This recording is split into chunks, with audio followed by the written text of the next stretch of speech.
was 12 when I carved my initials into the window frame of my bedroom. I used a pocket knife my grandfather had given me before he died, the same grandfather whose house my father would later sell without telling me it was mine. I pressed the blade into the soft wood, making each letter careful and deep. I.R. Iris Rose.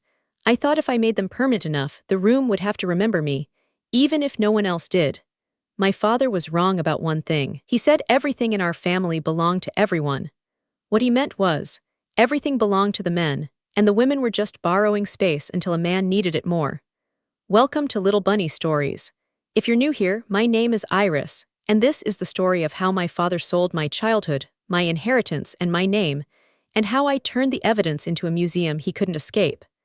If this channel has ever made you feel less alone, hit subscribe. We tell stories like this every week.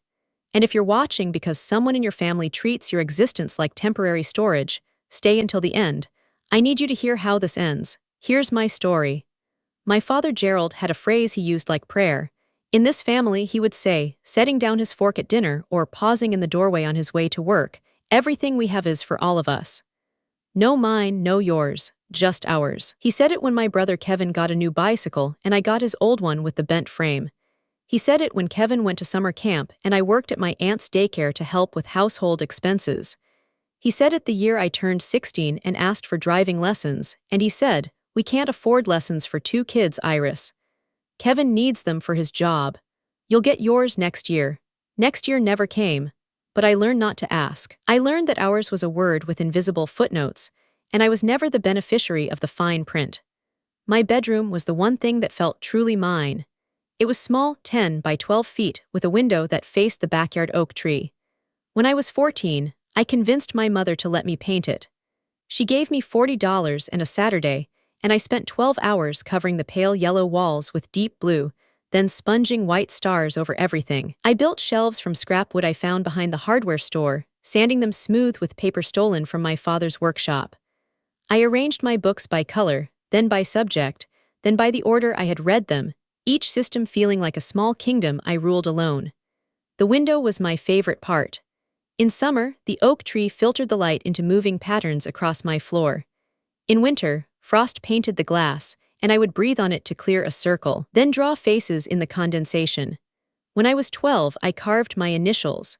When I was 15, I added a small rose next to them, crude but recognizable.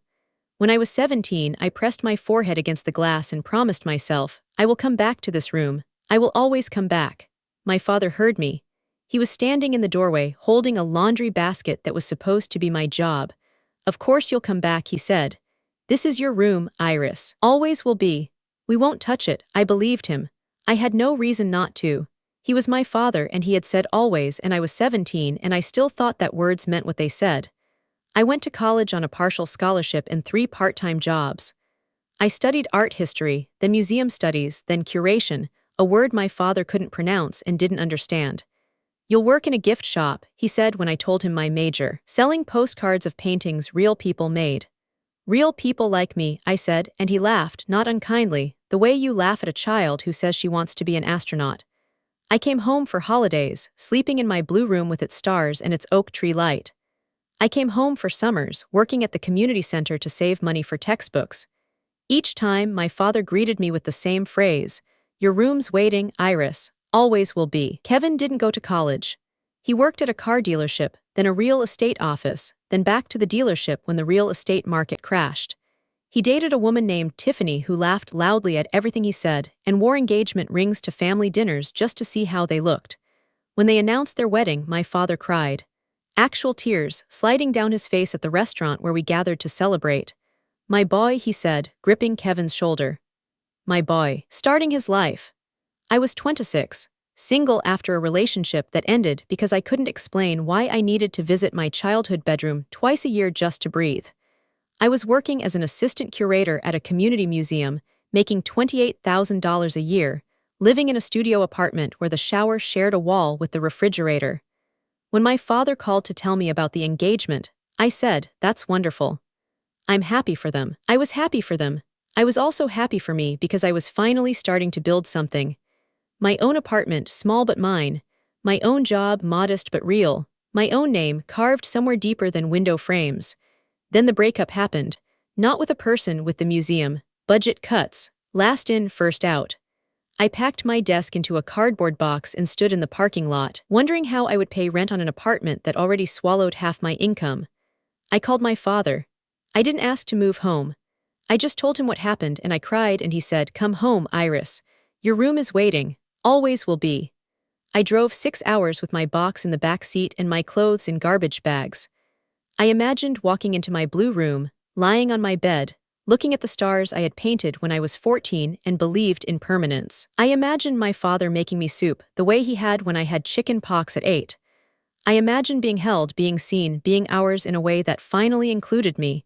He opened the door with a smile that didn't reach his eyes. "Welcome home, sweetheart. Let me show you your space." It wasn't my room. It was the basement. The finished basement, technically, with a carpet that smelled like mildew and a pull-out couch that groaned when you sat on it. A folding screen separated my space from the washing machine. A single bulb hung from the ceiling, buzzing with the effort of light. I stood in the doorway, my box still in my arms, and I said, "Where's my room?" My father rubbed the back of his neck, the gesture he used when he was buying time. "Kevin and Tiffany are getting married, Iris. They needed a place to stay while they save for their own house. Your room it's their suite now. Just temporary." "Temporary," I repeated. "Of course, just until they get on their feet. A year, maybe 2, you understand, family." I looked past him up the stairs toward the closed door at the end of the hall. I couldn't see it from where I stood, but I knew what was behind it. The king-size bed my father had bought with money he said we didn't have. The matching dressers. The curtains that blocked the oak tree light. My stars, painted over in beige to match the decor. "Where are my books?" I asked. "Storage," he said. Kevin needed the shelf space for his work clothes. "Where are my shelves?" He didn't answer. He just kept rubbing his neck, smiling that smile, saying family like it was a password that unlocked my compliance. I set down my box. I sat on the pull-out couch. It groaned. I said okay. I said okay because I had nowhere else to go. I said okay because I had believed him when he said always. I said okay because I was 26 and unemployed, and I didn't know that temporary was a lie men told women when they wanted them to disappear quietly. Temporary lasted 5 years. The first year, I slept in the basement and worked at a coffee shop, then a bookstore, then back to the coffee shop when the bookstore closed. I saved money. I looked for curator jobs. I told myself I would move out as soon as I found something stable. But the job market was thin, and my father's house was free, and every month I stayed made it harder to imagine leaving. The second year, Kevin and Tiffany had a baby, a boy they named Gerald Jr., after my father. The suite expanded, they knocked down the wall to the adjacent closet to make a nursery. I heard the baby crying through the ceiling, directly above my pull-out couch. I bought earplugs. I told myself it was fine. The third year, I found a job, part-time curator at a small historical society, 20 hours a week, no benefits. I rented a studio apartment an hour away, a microspace with a hot plate and a bathroom down the hall. It cost $1,200 a month, which was more than half my income, but I moved anyway. I couldn't sleep in the basement anymore. I couldn't hear Gerald Jr. learning to walk in my stars. I came back for holidays. I slept on the pull-out couch, now officially the guest bed, though no other guests ever stayed. I watched Kevin and Tiffany move through my old room like they owned it, which I supposed they did. They had lived there longer than I had by then. They had replaced my stars with framed prints of beaches. They had covered my window initials with blackout curtains. They had made it theirs, and my father had let them, and I had let him. Every Christmas, I asked about my room.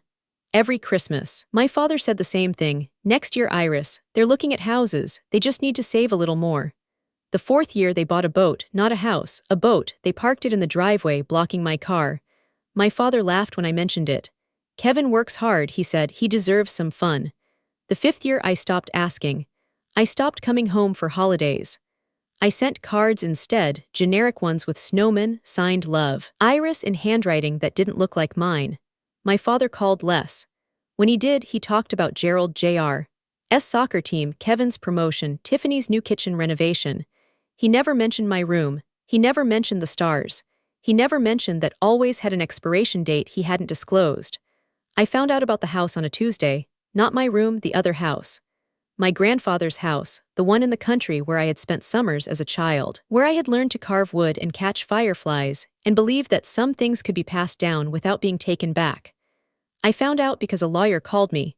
Not my father's lawyer, a different one, representing the estate of a woman named Vase, who had died 6 months earlier.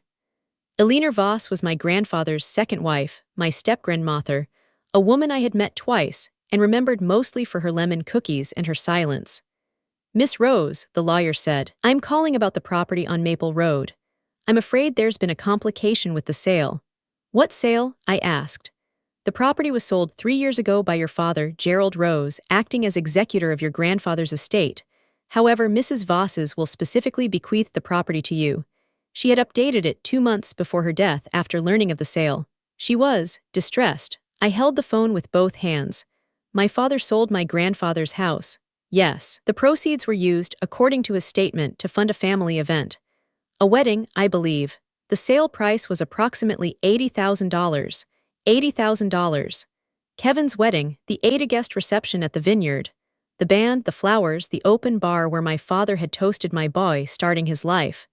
Why are you calling me? I asked. Because Mrs. Voss's will is contesting the sale. She named you specifically, Miss Rose. She wrote, Iris should have had a place to come home to. Her father took that from her. I want her to know someone saw. I thanked the lawyer. I hung up. I sat in my micro apartment with its hot plate and its distant bathroom, and I looked at the wall where I had taped a photograph of my blue room, the only one I had kept from before Kevin painted over the stars. I looked at my initials in the window frame, small and permanent, and I thought about Vase, who had seen me twice and remembered me enough to try to give me a house. I didn't contest the sale. The lawyer told me I could, but it would take years, and the money was already spent, and Kevin had a family and Gerald Jr. needed stability, and didn't I want to be reasonable? I was always supposed to be reasonable. That was my role in the family, the reasonable one, the understanding one, the one who didn't make scenes. Kevin got the scenes. Kevin got the tears and the tantrums and the he's just passionate excuses. I got Iris will understand. I understood. I understood perfectly. I understood that ours meant theirs, that family meant men first, that always meant until we need it for something else.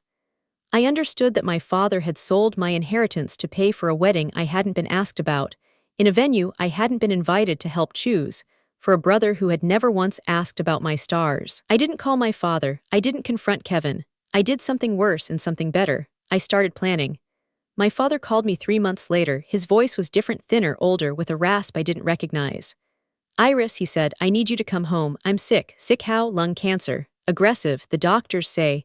They say I need someone at home. Someone who knows me, family. I held the phone. I looked at my wall, at the photograph of my blue room. I thought about the basement, the pull-out couch, the washing machine. I thought about Kevin, who lived 15 minutes away and had never offered to help.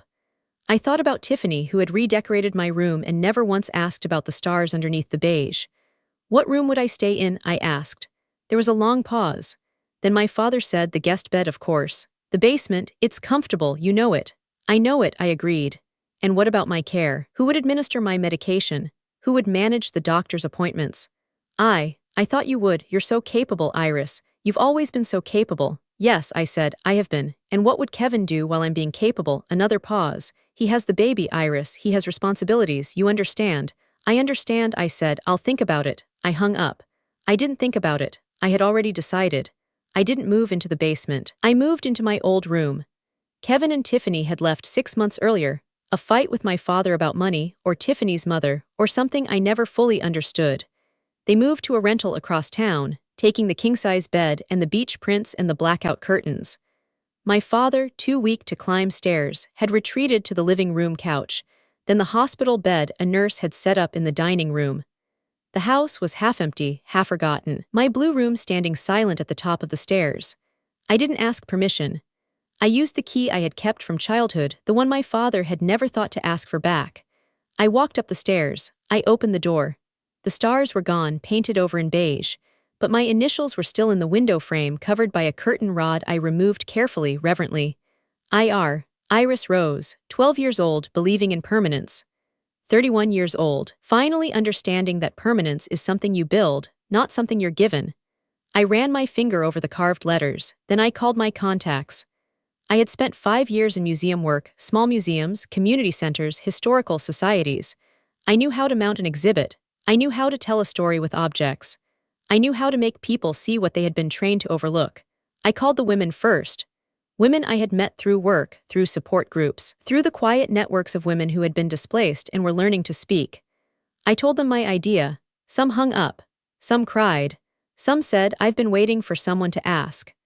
The first donation came from Margaret, a retired teacher whose father had sold her piano, the one she had practiced on for 20 years, to pay for her brother's law school tuition.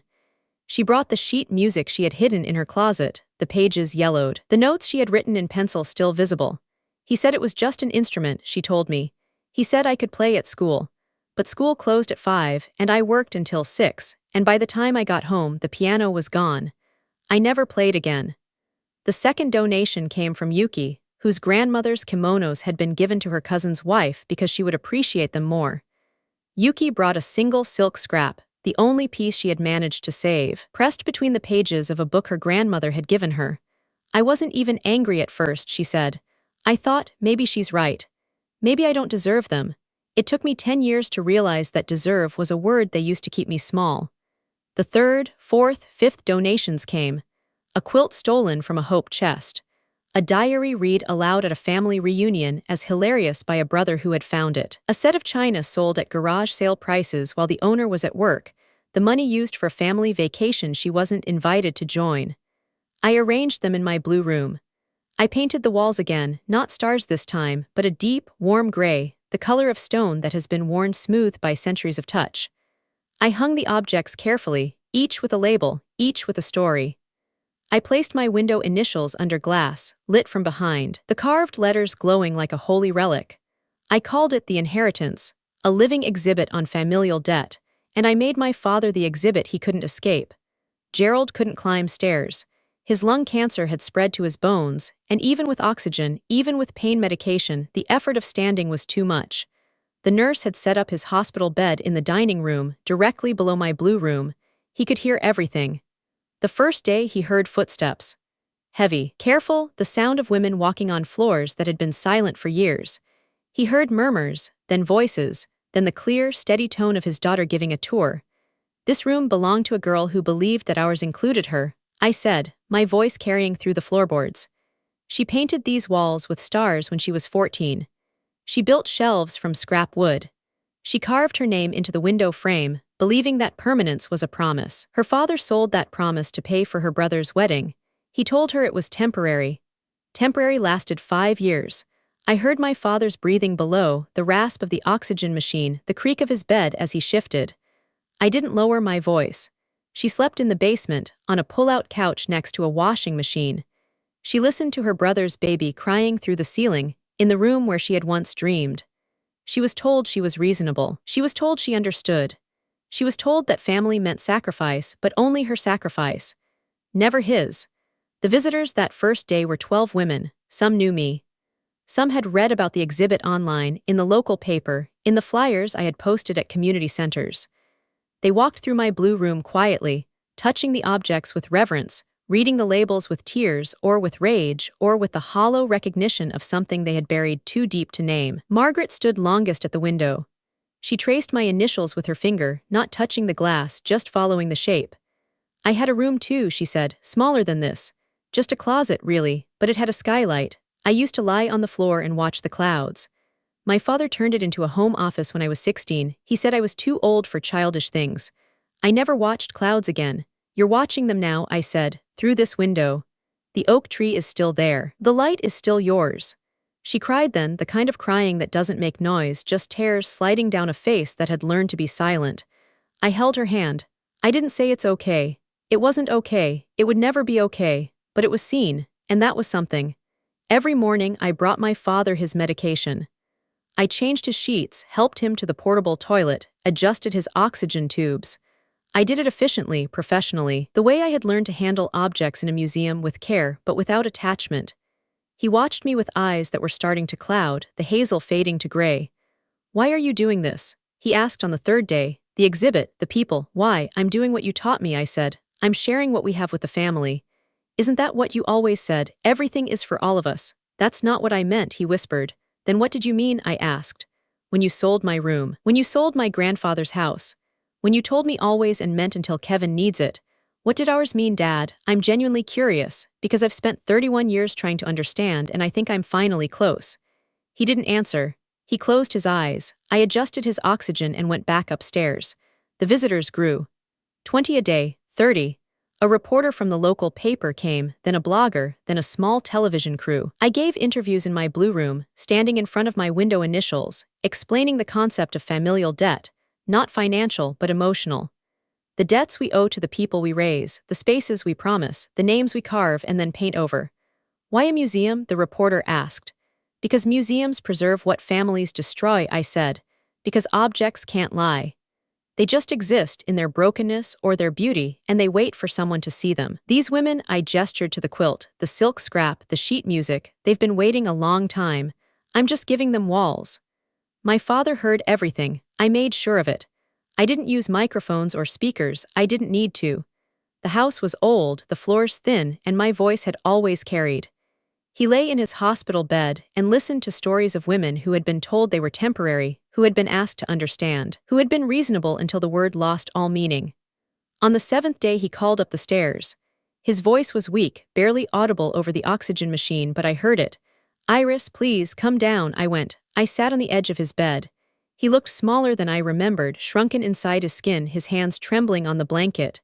"Stop," he said, "please, just stop the people, stop the stories, just be my daughter again." I looked at him for a long time. I thought about the 12-year-old girl who had carved her initials into a window frame, believing in permanence. I thought about the 26-year-old woman who had sat on a pull-out couch and said okay.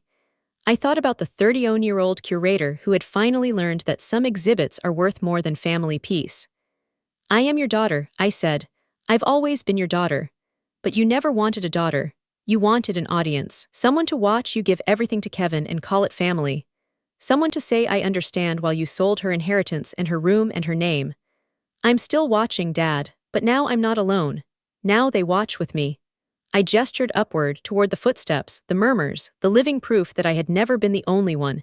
He closed his eyes. A tear slid down his temple into the oxygen tube.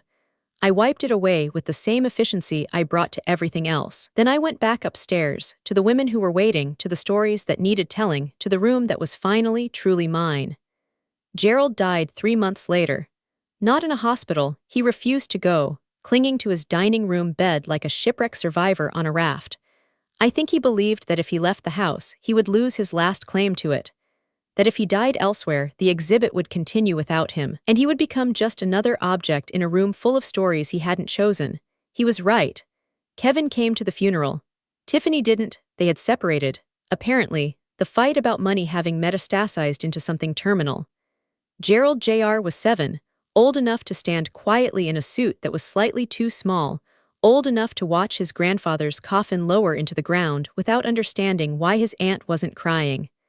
I wasn't crying. I had cried in the basement, on the pull-out couch, listening to a baby cry through the ceiling where my stars used to be. I had cried when I learned about my grandfather's house, about Alina Voss's lemon cookies and her final attempt to give me something permanent. I had cried enough for 3 lifetimes. At my father's funeral, I was dry as stone. The will was read a week later. Gerald had left the house to Kevin. Of course he had. He had left me $5,000 for her museum work, which I never understood but suppose she enjoys. He had left Gerald Jr. a savings bond. He had left Tiffany nothing, a final petty gesture that made me laugh for the first time in months. I didn't contest the will. I didn't need the house. I had already taken what mattered from it. I bought the house next door 6 months later. It came on the market suddenly. The elderly couple who had lived there for 40 years moved to a retirement community, and their children wanted a quick sale. I used the money from the exhibit, which had run for 3 months and drawn visitors from 3 states. Donations had poured in, not just objects, but cash, from women who wanted to support what we had built. A small grant from a feminist arts organization. A crowdfunding campaign that went modestly viral, enough to cover the down payment. The house was smaller than my father's, but it had good light and a backyard where I planted roses. I converted the living room into a permanent gallery, the bedroom into a residence for visiting artists, the kitchen into a community space where women gathered on Thursday nights to talk about displacement and reclamation. I called it the Displaced Daughters Archive. Not a museum anymore, something more alive. a place where women could stay, free of charge, while they rebuilt after families that had sold them, given them away, or simply forgotten to include them in the word ours. The first resident was a college student whose parents had converted her bedroom into a gym and told her to commute from the dorms even though she couldn't afford them. She stayed for 4 months, saved money, transferred to a university with housing, and sent me a postcard. I finally slept without dreaming of treadmills. The second resident was Margaret, the retired teacher with the stolen piano. She moved in permanently, becoming the archive's first volunteer coordinator. She played the second-hand piano I bought for the community room, the one with sticky keys and a bench that wobbled. She played badly, joyfully, the notes she had hidden for 50 years finally given sound. The third, fourth, fifth residents came. Some stayed weeks. Some stayed years. All of them brought objects, the evidence of their displacement, the proof of their existence in spaces that had tried to erase them. We displayed them. We told their stories. We built walls around their brokenness until the brokenness became architecture. I was planting roses in the backyard when she came. A young woman, maybe 22, with a suitcase that had seen better days and a paper bag clutched to her chest. She stood at the gate, uncertain, and I wiped my hands on my jeans and went to meet her. "My name is Leela," she said. "I saw the article in the paper about the archive." "Come in," I said. "You don't need to explain, you can just be here." But she needed to explain, they always did. She followed me to the kitchen, sat at the table, opened the paper bag carefully. Inside was a ceramic vase, cracked down one side, glued with yellowed adhesive. "My grandmother gave it to me," Leela said. "She brought it from Greece when she immigrated. She said it was the only thing she had that was truly hers, her dowry, her escape, her proof that she had existed before my grandfather told her who to be. She left it to me in her will, explicitly, to Leela, who will understand." She touched the crack gently, reverently. "My father threw it out when I moved to college. He said there was no room for broken things in his house. I found it in the garbage. The night before the truck came, I dug it out. I kept it in my dorm, my first apartment, everywhere I've lived since, but I never displayed it. I never told anyone. I was ashamed of being the kind of person whose father throws away their inheritance." I looked at the vase. The crack was visible, the glue uneven, but the shape was beautiful, curved, balanced, surviving.